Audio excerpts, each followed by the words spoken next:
네, 오늘 저와 여러분들이 나누실 말씀은 예수님이 이 땅에 오셔서 하셨던 첫 번째 설교, 산상설교죠. 그 설교의 오늘 네 번째, 시리즈 네 번째, 악한 자를 대적하지 말라는 말씀입니다.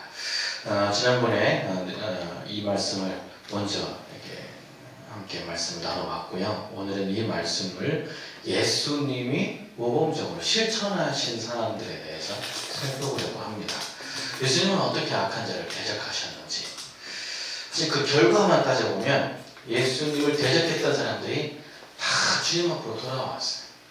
예수를 십자가에 못 박으라 외쳤던 유대인들이 오순절에 성령의 충만을 받은 베드로의 설교를 듣고 사도들의 설교를 듣고, 그러면 우리가 어찌할꼬 탄식하며 할 때에 베드로가 너희가 회개하고 예수 그리스도의 이름으로 세례를 받으라, 그러면 성령을 선물로 받으리라 했더니 그 많은 사람들이 울며 회개하고 세례 받고 3,000명이나 되는 사람들이 또 5,000명이나 되는 사람들이 다 예수 믿기로 결심했다는 거 아닙니까? 그 유대인들이 바로 예수님을 십자가에 못 박으라고 죽이라고 했던 사람들이지요.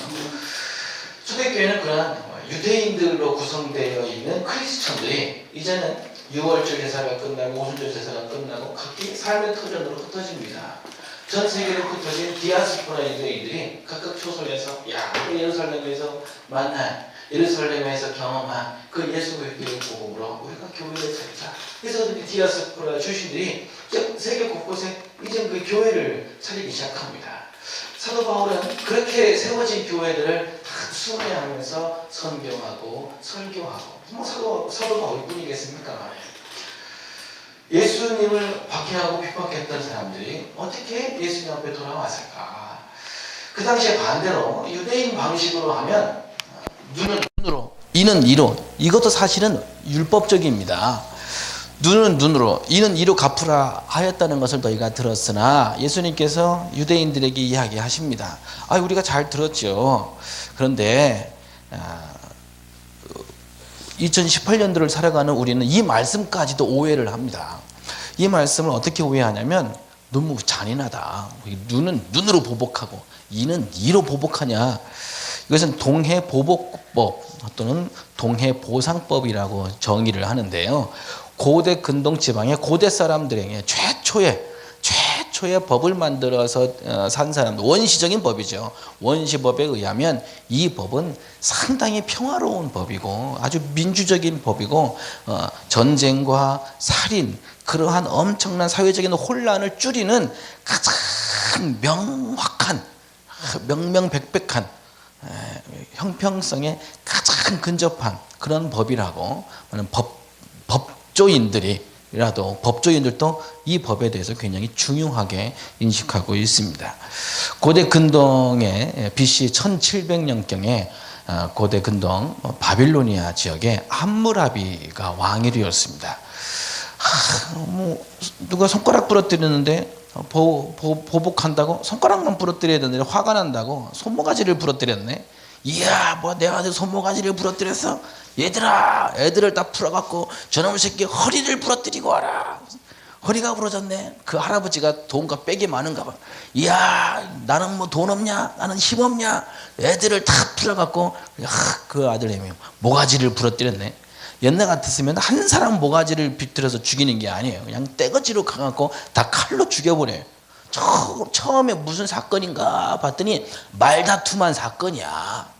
그냥 손가락 하나 그냥 싸우다가 부러진 사건인데, 나중에 결과적으로 보면 동네 사람들이 다 죽어 있는 거야.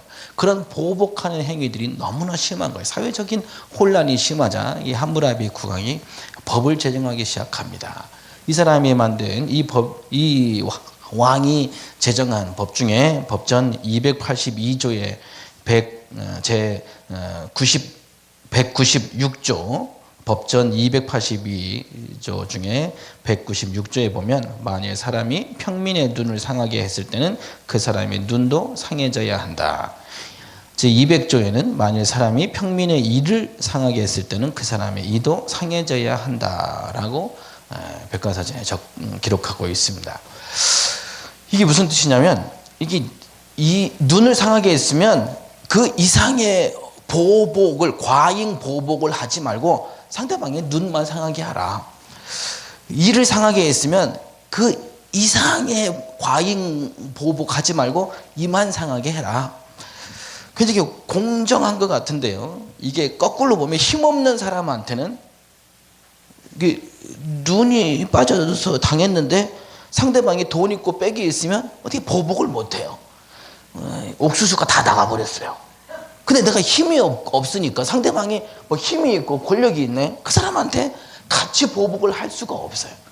그래서 이 함무라비 법전에는 힘없는 사람이라도 상대방이 일을 상하게 했으면 너도 상대방의 그 사람이 돈이 있든 백이 있든 일을 상하게 해야 된다라는 법을 만든 거예요. 이게 얼마나 공평해요. 더 이상의 과잉 보복을 줄이는 것뿐만 아니라 돈 없고 힘 없는 사람조차도 상대방에게 그만큼 보상할 수 있도록 법을 만들었다는 거예요. 시대가 발전하면서 이제 그러한 폭력으로 보상하고 보복하던 걸 벌금으로 돈으로 보상하는 것이 것으로 바뀌었습니다.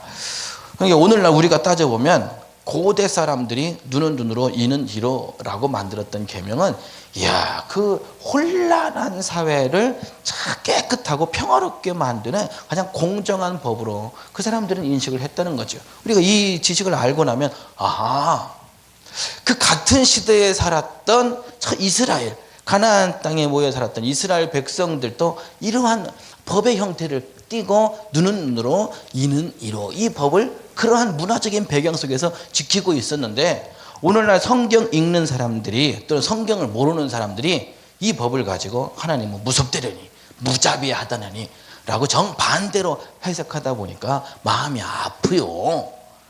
여러분 법을 공부한 사람들도 이 법은 공정한 법이고 세계 최초에 나온 아주 훌륭한 법이라고 인정하는데 우리 크리스천들이 이 법을 이상하게 해석하니 참 답답한 일이 아닐 수가 없습니다. 자, 악한 자를 대적하지 말라고 하면서 예수님께서 4가지 실천사항을 우리에게 가르쳐 주셨습니다. 그 첫 번째 실천사항이 누구든지 내 오른편 뺨을 치거든 왼편도 돌려대며, 둘째는 너를 고발하여 속옷을 가지고자 하는 자에게 겉옷까지도 갖추게 하며, 셋째 누구든지 너로 억지로 오리를 가게 하거든 그 사람과 십리를 동행하고, 넷째는 네게 구하는 자에게 주며 네게 꾸고자 하는 자에게 거절하지 말라. 첫 번째, 누구든지 네 오른편 뺨을 치거든 왼편도 돌려대라.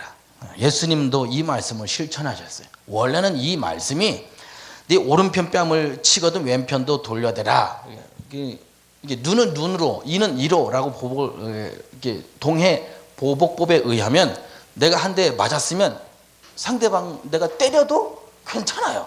법이 그렇게 제정되어 있으니까 내가 2대 때리는 건 율법을 어기는 겁니다. 또 이것도 율법의 과잉 보복에 해당되는데, 이건 또 뭐냐면 오늘 성경에 기록되어 있는 대로 이렇게 서로 뺨을 때리면 과잉 보복법으로, 예수님 당시에 랍비들은 이게 이 성경대로, 오늘 성경대로 쓰여진 내용이 과잉 보복이에요. 눈은 눈으로 이는 이로까지가 아니고 거기에 덧붙인 거예요. 누구든지 네 오른편 뺨을 치거든 왼편도 돌려대며. 이것이 왜 과잉 보복이냐면, 그래서 랍비들은 이같이 때리면 2배로 상대방이 2배로 보상을 요구할 수 있다. 이렇게 때린 사람은 상대방에게 2배로 보상을 해줘야 된다라고 랍비들이 가르치기까지 했다는 거예요. 그럼 이것이 왜 과잉 보복이냐? 서로 마주보고 따귀를 때린다고 칩시다. 그럼 내가 오른손, 구약에서는 여러 군데에서 이 오른손은 강함, 힘을 상징합니다. 그런데 내 오른손으로, 이 강한 오른손으로 상대방의 오른편을 이렇게 딱 때리면 상대방의 왼편 뺨을 맞잖아요. 그게 아니고 상대방의 오른편 뺨을 오늘 때렸다는 거예요. 그러면 손바닥으로 안 때리고 손등으로 이렇게 깔짝깔짝 때린 거예요. 깔짝깔짝. 이게 뭐냐면 너는 내가 손바닥으로 칠 만한 가치도 없는 녀석이야. 상대방을 무시하고 모욕감을 강하게 주는 거예요. 내 강한 오른손으로. 그래서 상대방이 손등으로 탁 치는 거야. 오른편 뺨을. 그래서 손바닥으로 때리는 것만큼 세지는 않지만 상대방이 오른편 뺨을 맞았을 때의 모욕감은 엄청납니다. 그 사람이 받는 마음의 상처는 어마어마한 거예요. 그래서 랍비들은 이렇게 손등으로 치는 것은 상대방에게 2배로 보상을 해줘야 된다라고 가르치기까지 했다는 것이지요. 그런데 상대방은 맞고 나서 오늘 예수님이 가르치시는 거예요. 너도 그러면 손등으로 쳐마라고 안 가르치시고 이제는 복수를 끊어야 될 거 아니야. 이제는 이 서로 싸우고 다투는 걸 끊어야 될 거 아니야. 율법에는 눈은 눈으로 이는 이로 해서 똑같이 갚으라고 했는데 사회가 어떻게 됐냐 지금. 전쟁터가 됐지 않냐. 친한 친구들이 이웃들이 서로 원수가 되고 계속 원한을 갚고 돌고 도니까 지금 이 사회가 이렇게 되지 않았냐. 차라리 예수 믿는 너희들이, 교회 다니는 너희들이 이 복수를 이제 끊자. 그리고 너를 때린 사람도 너의 벗으로 만들어라.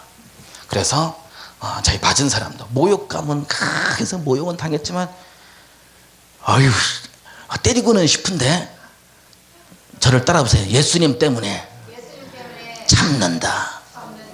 참는 거예요. 그리고 내가 너 때렸어. 야, 너 그렇게 기분 나쁘니? 너 풀릴 때까지 때려. 내가 맞을게. 응? 이런 미친놈 아니야? 그래서 상대방은 뭐 때리지는 않겠지만 때렸다고 치면 그 사람은 또 한 번의 율법을 범하는 거예요. 나는 맞고는 있지만 상대방을 위해서 내가 때릴 권리까지 상대방한테 주었어요. 그러고로 인해서 상대방은 웃는 사람한테 침 못 뱉는다고. 아이 참 내가 때린 내가 뭐가 돼 지금. 아이 참 들어가서 며칠을 밤새도록 잠을 못 자는 거예요. 자기 명예가 훼손됐으니까. 나중에 야 사이좋게 지내자 악수하는 거예요. 여러분 이게 쉬운 게 아닙니다. 제가 중학교 2학년 때 저희 반에 재길이라는 친구가 있어요. 본명을 제가 말하는 이유는 이 친구가 훗날 죽었어요. 10년을 더 못 살고 제가 군대에 있는 동안에 이 친구가 자살해서 죽었어요. 참 안타까운 일이 아닐 수가 없습니다. 이 친구 장애인이에요. 얼굴에 이제 곰보빵 있죠. 곰보빵처럼 모든 몸에 곰보빵처럼 돌기가 나 있어 온 몸에. 그리고 손은 이렇게 손이 다 붙었어요. 손이 이게 네 손가락에 다 붙고 엄지 손가락만 떨어져 있어요. 그래서 볼펜을 잡으면 이렇게 볼펜을 이렇게 잡고 글씨를 쓰는 거예요. 집안은 너무나 가난해요. 공부도 저 맨날 꼴찌에서 1, 2등 하는 친구예요. 근데 이러한 장애인이 학교에서 공부하니까 여러분들을 깐족깐족 괴롭히고 장난치는 녀석이 있어요. 누가 괴롭히나 또 저는 또 오지랖이라 봤더니 저보다도 키가 작은 녀석이 등치가 뭐 하는 거예요? 그래갖고 막 제가 화가 나왔고 장애인 재길이를 괴롭히는 그 녀석한테 야, 너 오늘 점심 먹고 화장실 뒤로 나와갖고 대결하자. 싸움을 걸었어요. 여러분 그때는요 그랬을 때 성룡 영화, 중국 홍콩 영화 유행했어요. 그 다음에 서부의 건맨 영화가 유행했어요. 남자들이 총 딱 들고 딱 먼저 딱 맞을 때까지 맞아 쓰러져 죽을 때까지 쏘고 하는 게 있었어요. 그 당시에 그런 거 보고 자랐죠. 기밀 박치기 하는 거 보고 자라고 남자들은 막 그런 그게 있었어요. 화장실 뒤로 나와. 그 친구 불렀어요. 그랬더니 뭐 이 자식아 그러는 거야. 야, 너 쟤끼리 뭐 아프고 그러는데 이게 맨날 깐족대고 이렇게 괴롭히고 장난치고 이렇게 걔면 왜 점심 밥 먹으면서 울고 그러잖아. 너 때리지 마. 내가 그랬어요. 그랬더니 네가 뭔 상관이야 자식아 그러는 거야. 야, 오늘 나하고 싸우자. 싸워서 내가 이기면 이긴 사람 말을 듣기로 하자. 그리고 다음부터 싸우지 말자. 딱 그런 거예요. 제가 그렇게 한 거예요. 뭐 이따위가 다 있어? 그래서 참 지금 생각하면 유치하고 찬란합니다. 그래서 그냥 서로 한 대씩 죽방 날리기 하자. 제가 그렇게 제안을 했어요. 그래서 야 가위바위보 해서 이긴 사람부터 죽방 때리기로 하자. 뭐 제가 그랬어요. 그렇죠? 그 친구도 참 유치 찬란합니다. 중학교 2학년생이 가위바위보를 해갖고 첫 번째 누가 이겼겠어요? 다행히 제가 이겼어요. 다행히. 저도 그냥 산에서 나무하고 고생했더니 한 방이면 쓰러지. 다시 일어나가고 저를 때릴 힘도 없을 녀석이에요. 자, 제가 가위바위보인데 이겨버렸네. 이야, 너 제길이 괴롭히지 마. 그래갖고 서로 딱 마주보고 딱 해갖고 죽방을 날렸어요. 제가 멋있게. 근데 신기한 일은 죽방이 날아가는데 그 얼굴 앞에서 딱 멈춰버리는 거예요. 주먹이. 여러분 드라마 많이 본 사람, 영화 많이 본 사람들은 그런 거 상상하시죠? 그 얼굴 앞에서 제 주먹이 딱 멈춘 거예요. 속으로 예수 때문에 참는다. 제가 그런 거예요. 예수님 때문에 참는다는 거예요, 제가. 그리고 손을 내려버렸어요, 제가. 걔가 막 얼굴이 상기돼갖고 눈이 휴득그래져갖고 모르겠다가 그 멈춰있는 동작 제가 봤어요. 딱 멈춰있는 거예요. 제가 안 때리고 놀래갖고 그래갖고 제가 그랬죠. 손 내리고 주먹 내리고 이젠 난 너 때리는 셈 칠게. 네가 날 칠 시간이야. 정당하게.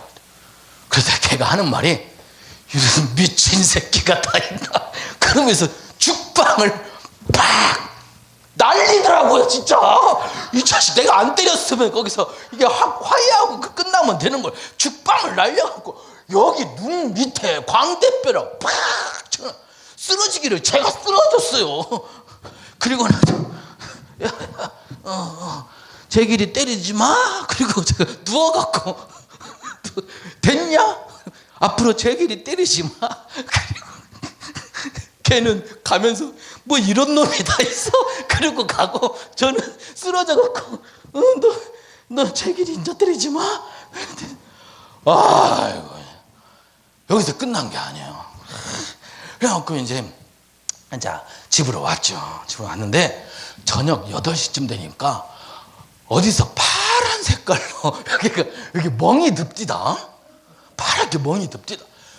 저희는 시골이라 학교까지 가려면 한 1시간 동안 버스 타고 애들 학생들로 가득한데 멍든 모습 보이면 누구한테 맞은 거잖아요. 남자로서 얼마나 창피해요. 빨리 이걸 지워야 되는데 그래서 계란으로 막 문댔어요. 계란인데 이게 빨리 지워집니까? 안 지워져요. 근데 그 마침 TV에서 삐고 멍든 데는 물파스 딱 그러는 거예요. 물파스 있는 그 다락에서 보니까 물파스가 있어요. 물파스를 꺼내서 여기다가 저는 몰랐어요. 물파스를 눈 밑에 바르면 안 된다는 걸 몰랐어요. 그렇게 시리고 아픈지 처음 겪어보는 거라 몰랐어요. 물파스를 꺼내갖고 팍 대는 그 순간 막 눈이 막 불이 나는 거예요. 저는 몰랐죠. 처음 중학교 2학년 놈이라 그걸 바르는 거예요. 근데 어떻게 다음날 창피하지 않으려면 빨리 멍을 지우려면 물파스라도 문대야죠. 근데 닿기만 해도 막 죽겠는데. 그런데 그 순간 여러분 이건 거짓말이 아니에요. 환장하겠어요. 제가 지금 생각하면 유치하고 찬란하지만 여러분 이게 닭살 돋더라도 끝까지 들어주셔야 돼요. 싫어하니까 물파스로 그래도 물파스로 그러면서 예수님도 십자가에서 못 박히시면서 아프셨는데 얼마나 아프셨을까 뛰고 어떻게 빨리 멍을 지워야 되는데 마침 TV에 왜 물파스 광고를 했는지는 모르겠지만 아무튼 또 두 번째 또 물파스로 문대기 시작. 예수님은 발등에도 찍히지 못을 박히셨어.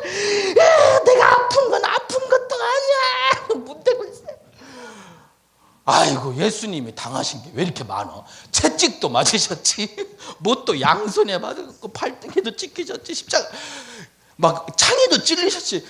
제가 물파스를 몇 번이나 됐는지 몰라요. 예수님 고난당하신 부위를 다 생각하면서 창에도 찔리셨지, 주여.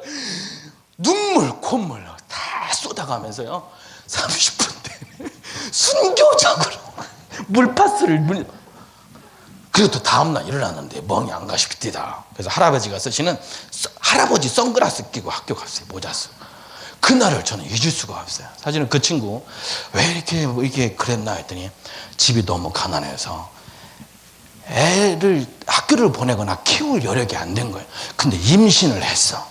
엄마가 이 애를 지우려고 약을 먹거나 막 떨어져서 죽으려고 구르고 그랬는데도 얘가 생명력이 길어서 태어났는데 약을 먹은 후유증으로 장애인이 된 거예요. 직장을 가고 어디를 가도 서러움 당하는 거야. 맨날 얻어맞고. 옛날에는 장애인들에 대한 막 그래 천대가 심했잖아요. 그러니까 애가 그런 걸 견디지 못하고 고등학교도 못 나오고 고등학교 졸업하고 한 1년 정도 살다가 혼자 자살해서 죽었어요. 우리 제길이 생각하면 너무나 마음이 아픕니다. 그런데도 웃지 못할 중학교 2학년 때 그 제길이를 제가 보호해 준다고 주님의 고난을 생각하면서 물파스를 눈대기다 빨았던 건 지금도 잊지를 못해. 아이고, 제가 이걸 겪어봤어요. 때릴 주먹을 내리고 이제 네가 때릴 차례다 그러면서 아니 나 그 자식 안 때려도 됐을 뻔했는데 그때 이게 제가 얼굴이 망가져갖고 지금까지 이렇게 얼굴 상태가 이래요. 여러분 집안에 진짜 실제적인 여러분 원수들을 여러분 용서할 수 있을까요? 저는 아버지하고 5살 때 헤어졌어요. 어머니하고도 5살, 6살 때 헤어지고 엄마가 저를 키우기로 하고 시골 외갓집으로 보내서 그렇게 살았어요. 저는 교회 다니면서 교회가 저한테 가장 큰 행복을 주는 곳이었어요. 저희 교회 가면 그렇게 따뜻하게 안아주시고 교회에서 그렇게 말씀으로 양육해 주셨던 그 선생님, 목사님이 되셔서 대전의 대석교회 장로님, 담임 목사님으로 계세요. 그래서 지지난주에 그 교회 가서 부흥회를 저희 팀 데리고 가서 하고 왔습니다. 전 교회가 가장 행복했어요. 성령 받고 은사 받고 하나님이 저에게 주시는 은사가 너무 많아요. 교회만 가니까. 그러다가 이 은사가 어디서 멈춘 것 같은 느낌이 들었어요. 어린 나이에. 고등학교 그때 2학년 때였나 봐요. 왜 그럴까 봤더니 내 마음속에 아버지를 미워하는 마음이 있는 건 아닌가. 엄마를 미워하는 마음은 있는 건 아닌가. 그래서 안 되겠다. 그분들 찾아서 그분들을 용서해야 되겠다 싶어서 경찰서를 찾아가서 경찰서 신원조회를 해보려고 저희 집에 호적 등본이 하나 있길래 경찰서 가서 이분들이 어디 사는지 조회를 해봤더니 부산 바닥에 어디 그래요. 전화해봤더니 전화도 안 받고 안 살아. 안 되겠다 싶어서 호적 등본을 가지고 충청북도 이원 면사무소를 찾아갔어요. 제 호적이 충청북도 이원이에요. 면사무소에 가서 호적 등본 떼주십시오. 이제 가족을 찾으려고 결심을 한 거예요. 그걸 고등학교 2학년 때 어린 나이에. 그래서 했더니 떼줘요. 아저씨 죄송하지만 제가 호적에 보니까 이렇게 이 동네인데 여기서 오랫동안 근무하고 계셨으면 이 동네 설씨 집안 아시는 분 있습니까? 설씨가 흔하지 않기 때문에 대부분 제 친척 그중에 친척이 있을 수도 있을 것 같습니다. 그랬더니 그래? 전화를 하시더라고 면장님이. 그랬더니 30분 뒤에 누가 왔냐면 제 작은 할머니가 오셨어요. 작은 엄마가 오셨어요. 저희 고모가 오신 거예요. 누구라고? 생전 제 얼굴도 못 봤지. 아버지가 어렸을 때 뭐 떠나고 했으니까. 조카가 찾아왔다고 그러면서 그분들 오시는데 우리 아빠하고 다 똑같아 얼굴이. 누군지 알겠어. 그래서 그날 밤에 이제 오총 당숙집에서 잤어요. 밤 12시에 이분들이 아버지하고 전화가 됐나 봐. 밤 12시 아버지하고 저하고 통화를 했어요. 아버지, 저 내일 아침에 가겠습니다. 아버지 어디 사십니까? 부산시 동래구에 사신대. 알았습니다. 아버지 찾아가겠습니다. 그 다음날. 그리고 또 엄마도 찾아야 될 거 아니야. 엄마도 저한테 편지가 한 통 왔어요. 엄마가 초등학교 6학년 때 마지막으로 저희 고향에 왔다가 돈 벌러 어디를 댕기시다가 고향에 4번 오는데 할아버지 돌아가시니까 안 찾아오더라고. 엄마란 분도 참 그래요. 제가 엄마한테 뭐라고 하기는 그렇고 다 하늘나라 가셨으니까. 그렇지만 엄마가 마지막으로 저한테 한 말이 수철아 학교 공부 열심히 해. 속썩이지 말고 학교 1등 하면 자전거 사줄게. 근데 그 어렸을 때 그 약속이 마음에 깊이 남았어. 1등은 못 해봤어요. 워낙 돈이 없고. 그래서 2등은 많이 해봤어요. 고등학교를 사립고등학교에 성적장학생으로 들어갔어요. 그래서 성적장학생으로 들어갔다는 소식을 편지를 보냈는데 4년 만에 딱 한 통의 답장이 왔어요. 거기에 주소가 적힌 거예요. 그게 부산시 서구 서대신동 몇 번지 적힌 거예요. 그 편지 봉투 들고 아버지도 부산시 동래구에 따로 살고 계시더만 그 다음날 가방 싸고 저 아버지 어머니 찾으러 가겠습니다. 그래서 그 다음날 부산시 동래구 아버지부터 찾으러 갔어요. 아버지를 만난 지 보통 한 10년 넘었으니까 기억 못할 줄 알았어요. 버스에서 딱 내리는데 저하고 똑같은 키, 저하고 똑같은 얼굴에 아버지가 서 있어요. 보통 남자들끼리 만나면 막 서로 부둥켜 안고 그렇게 안 하잖아요. 멋져가요. 왔니? 그래 아들이구나. 네. 그날 하룻밤 지내고 다음날 어머니를 또 찾으러 갔어. 어머니 어떤 분하고 사시더라. 3시간 동안 어머니하고는 막 울고 널 찾아 아무 말도 안 하고 울기만 했어요. 그리고 아무 말 하지 않았어요. 아버지, 전 아버지 용서했어요. 엄마. 그런 말 하지도 않았어요. 딱 한마디 했어요. 엄마한테. 엄마, 왜 그동안 나 안 찾아왔어? 엄마 보고 싶었는데. 제 마음속으로는 아버지 만나는 그 순간이 아버지를 용서했으니 아버지도 자식을 버렸다라는 죄책감 속에서 이제 살지 마세요. 엄마, 엄마도 용서했으니 자식을 버렸다는 죄책감에 살지 마세요. 제가 착하게 공부 잘하는 아들로 제가 이렇게 살고 있으면 됐지 뭐 과거가 뭐가 중요해요. 그 어린 나이에 두 분들한테 그런 거예요.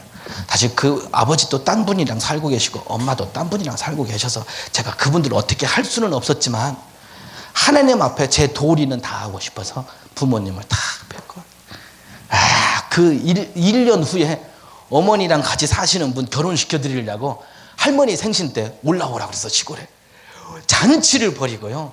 엄마 손 붙잡고 어디로 갈게요? 교회요. 교회. 얼마나 제가 서러운 게 교회에서 주일날 저녁 찬양 예배 때 꼭 구역 찬양들을 했어요. 막 명절 때 되면 가족 찬양을 하는 모습이 너무 부러웠어요. 근데 그때 제 소원을 풀었다오. 저희 친척들, 외가 친척들 다 서서 나의 갈 길 다 가도록 제목 잊어먹지도 않아요.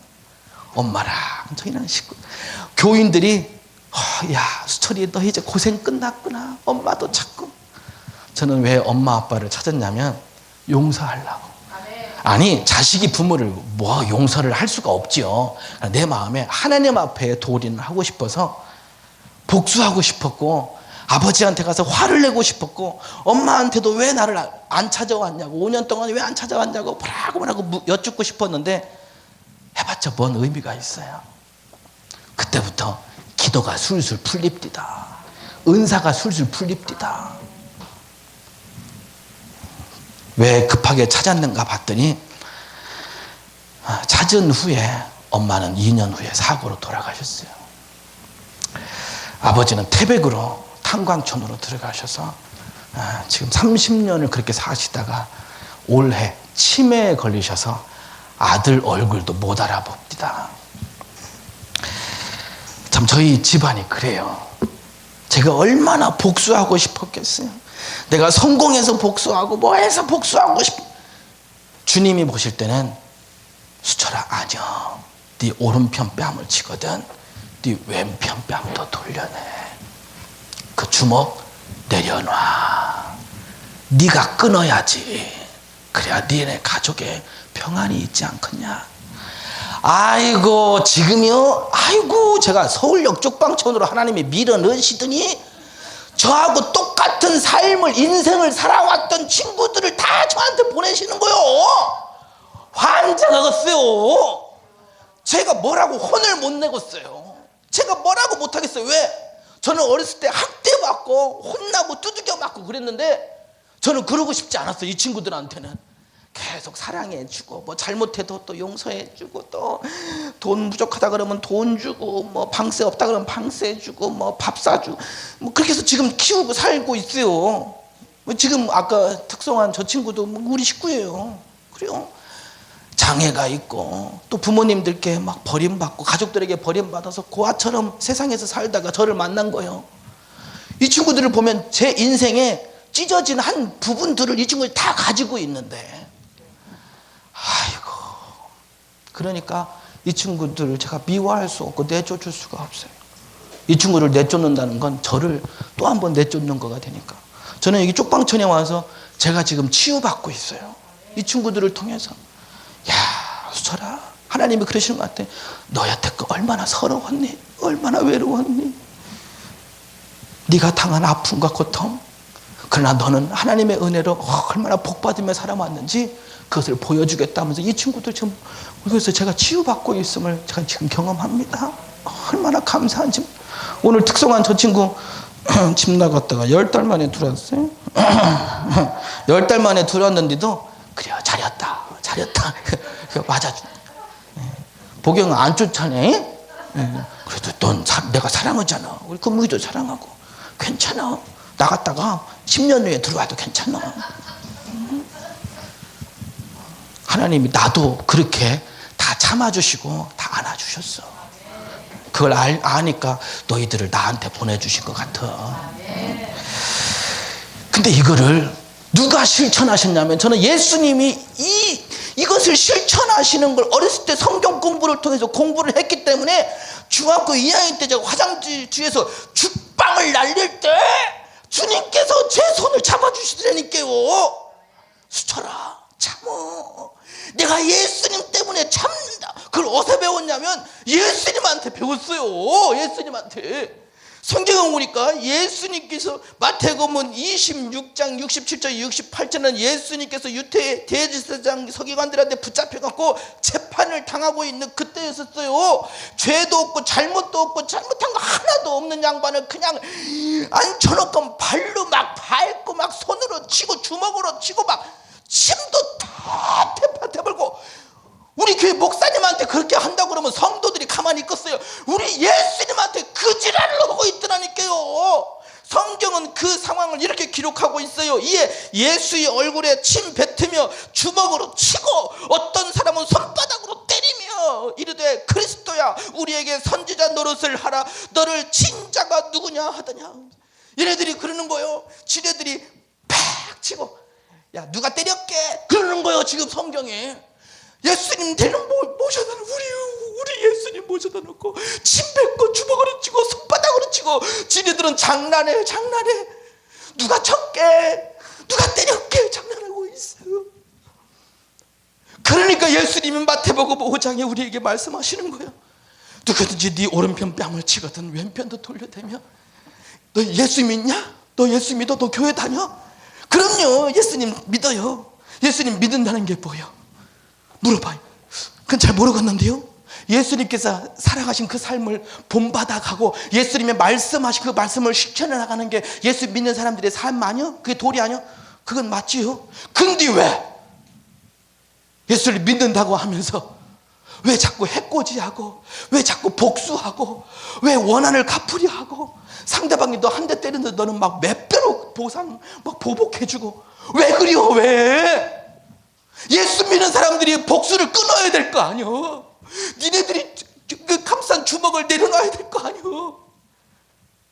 내가 거기서 대제사장 앞에서 침뱉음 당하고 손바닥으로 얻어맞고 주먹으로 맞을 때 내가 누군 줄 알아? 내가 하나님한테 이 자식들이 하면서 내가 막 일어나고 이제 해볼래? 그러면서 예수님이 막 싸우고 막 다 막 죽여버리고 그랬으면 오늘날 저와 여러분들도 아니잖아요. 끝난 거 아니에요. 예수님이 한 번도 대항하지 아니하시고 이것도 안 하시고 이것도 안 하시고 그냥 맞으셨어요. 그냥 맞으셨어요. 우리 서울역 쪽방정 친구들이요 이 말씀을 벌써 몇 달 전에 들었어요. 이 말씀을 11월 13일 저희 같이 사는 방에 우리 보경이랑 알지? 그 뚱뚱한 아줌마 우리 뚱뚱한 아줌마가 우리 성호랑 진이를 주먹으로 때리고요 머리를 다 뽑아버렸어요. 발로 뻥뻥 차고 CCTV 녹화 동영상을 봤더니요 와 앞을 못 보는 진이 시각장애인 진이를 잡아들여 놓고 머리끄댕 잡고 막 이렇게 때리더라고요. 이렇게. 우리 다리 지체장애인 성호를 그냥 벽에다가 이렇게 구석에다가 밀쳐놓고 그 큰 등치로 발로 차고 머리끄댕 팍 뽑아. 지난번에 여기 왔을 때 스포츠 머리로 짧게 깎았잖아요. 머리 뜯겨갖고 그랬어요. 뜯겨갖고. 그래갖고 짧게 깎은 거예요. 그렇게 두들겨 패는데 제 눈에서 눈물이 나오더라고요. 성우가 남자잖아요. 주먹으로 CCTV 동영상을 보니까 한 번 이렇게 막으려고 이렇게 할 만도 한데 수백 대를 두들겨 맞는데 단 한 번도 이렇게 저항을 안 하더라고요. 그래갖고 용산경찰서 지지난주에 가면서 물어봤어요. 야, CCTV 보니까 너 왜 한 대도 안 때렸냐? 목사님, 그래도 그 누나가 우리 10달 동안 밥 해주고 우리 살림살이 다 해주고 가족처럼 지낸 양반인데 그 양반이 때린다고 제가 어떻게 저항을 하고 다 제가 주먹질을 하겠어요. 우리 성우가 그러던 게 아주 속상해 죽겠어요. 제가 이 말씀을요 이미 몇 달 전에 우리 애들은 벌써 다 통과를 했어요. 얘들아, 우리는 예수님의 말씀처럼 살자. 주먹 들고 보복하지 말자. 원수 갚지 말자. 너희들 버리고 너희들 상처 주었던 부모님들 우리 다 용서하자. 그래갖고요 다 용서했어요. 우리 이 친구들도 빨리 들으랴. 목사님 오늘 가시면요 우리 걔네들도 이제 따로 살지 말고 우리 큰 방으로 들어와서 살라고 좀 얘기 좀 전해주세요. 우리 성우가 그러는 거. 아이고, 여러분 이게 쉬운 게 아니잖아요, 그죠? 여러분 예수님을 믿고 예수님을 따르는 사람이라면 여러분들 얼굴에 침 뱉은 사람이 있습니까?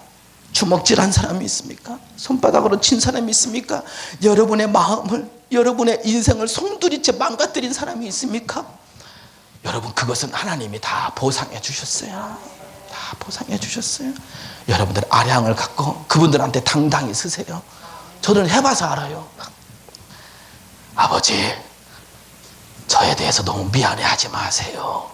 저희 이렇게 착하게 건강해 그래도 잘 살고 있으면 됐잖아요.